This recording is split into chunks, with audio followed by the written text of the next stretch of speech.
안녕하세요. 우리 아이 엄마가 아는 만큼 잘합니다. 모든 엄마들이 키성장 박사가 되는 그날을 위해 채널을 만들었습니다. 안녕하세요. 성장스쿨의 손영훈 한의사입니다. 얼마 전 자라나는 학생들에게 설문조사를 했다고 합니다. 설문조사에 응답한 학생들의 이상적 키는 남자는 187, 여자는 168이었다고 합니다. 최근 사회발전으로 인해 대한민국의 평균 키가 쑥쑥 커지고 있지만 현재 대한민국의 평균 키와 학생들이 응답한 이상적 키는 아직 차이가 많습니다.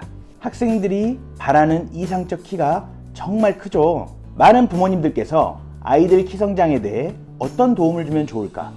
성장 호르몬 주사를 맞추는 게 좋지 않을까? 성조숙증이지는 않나? 많은 걱정을 하시는데요. 앞으로 성장스쿨 유튜브를 통해 키 성장에 관련한 내용들을 차근차근 설명해 드리겠습니다. 오늘은 성장부진의 3가지 경우를 말씀드리고자 합니다. 성장부진에는 크게 3가지 경우가 있습니다. 첫 번째, 영양결핍, 수면부족, 만성질환 등 전신적인 환경 요인으로 인해 키가 크지 않는 경우입니다. 두 번째, 성장 호르몬의 부족으로 인해 키가 크지 않는 경우입니다. 세 번째, 염색체 이상 등 성장을 담당하는 조직 자체에 이상이 있는 경우입니다. 이 중 첫째, 영양결핍 등 전신적 환경 요인에 따라 키가 크지 않는 경우에 해당한다면 키 성장을 방해하는 환경 요인을 치료하면 키가 클 수 있는 것이죠.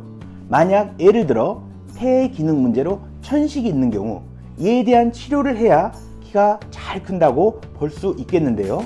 폐는 한의학에서는 기의 흐름을 주관하는 기관입니다.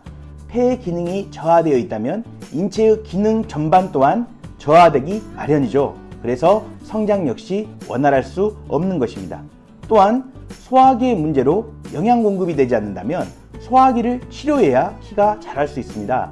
그 이유는 소화기가 허약하면 식욕이 떨어지게 되고 인체는 만성적인 영양 부족 상태에 빠지게 되는데요. 따라서 소화기를 튼튼하게 하여 성장에 필요한 영양 물질들이 원활히 공급되도록 하는 것이 성장을 위한 가장 기초라 할 수 있겠습니다. 이처럼 키는 성장 호르몬뿐 아니라 인체의 여러 기관들이 복합적으로 작용한 결과물입니다. 성장기 아이들을 위한 복합적 치료가 필요하시다면 이럴 때는 한의학의 도움을 받는 것도 매우 좋다고 생각합니다. 한의학은 병이 오기 전에 기능이 떨어진 상태, 즉 미병 상태를 해결하는 데 장점이 있습니다. 즉 여러 검사에서는 수치적으로 아직까지 이상은 없으나 몸의 기능이 떨어진 상태를 파악하여 미리미리 치료해 갈 수 있는 것이죠. 미리미리 치료를 통해 키 성장이 필요한 아이들에게는 정말 좋은 치료가 한의학이라고 생각합니다. 두 번째인 호르몬 부족에 따른 저신장, 성장 호르몬의 그 자체의 결핍으로 인한 저신장의 경우에는 성장 호르몬 주사 등의 치료가 필요할 수 있습니다. 성장 호르몬 주사를 맞게 되면 일시적으로 키가 쑥 크게 되는데요. 하지만 성장 호르몬 주사는 성장 호르몬의 결핍이 있는 경우에 국한하여 주사하는 것이 바람직합니다. 성장 호르몬이 결핍되지 않았는데도 단순히 일시적 키 성장만을 위해 성장 호르몬을 주사한다면 자연적으로 분비돼야 할 성장 호르몬의 분비가 오히려 방해를 받아 최종 키가 작을 위험도 있습니다. 또한 당뇨병, 갑상선 질환 등 성장 호르몬의 결함으로 인한 다양한 질병에도 노출될 위험도 존재합니다. 그리고 성장 호르몬 주사와 동시에 첫 번째 경우와 마찬가지로 잘 성장할 수 있는 환경, 즉 몸을 동시에 만들어주는 것이 꼭 필요합니다. 만약 아이가 밥을 잘 먹지 않는데 성장 호르몬만 주사한다고 키가 클까요? 또는 최종 키가 클까요? 저는 일시적으로 성장 호르몬 주사의 영향으로 키가 클 수 있지만 식욕부진과 영양 불량을 동시에 해결해줘야 최종 키 역시 클 수 있다고 생각합니다. 이처럼 성장 호르몬 주사 시에는 현재 아이의 키를 고려해야 하고 동시에 아이의 몸 상태 또한 정밀하게 고려해야 합니다. 세 번째, 성장 부진의 원인, 염색체 이상 등 몸 자체에 조직학적 이상이 있는 경우인데요.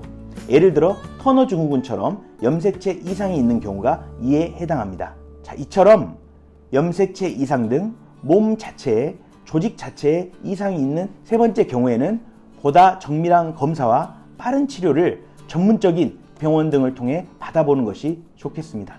대부분의 아동들이 해당하는 성장 부진은 첫 번째인 전신적 성장 환경 요인의 문제일 것으로 생각됩니다. 성장 호르몬 분비는 정상인데 인체의 발육을 담당하는 다양한 기관들의 기능이 떨어져 있는 경우입니다. 이에 대해서는 어떤 기관의 기능이 떨어져 있는가를 명확히 찾아 이를 해결하기 위한 노력을 해야 할 것입니다.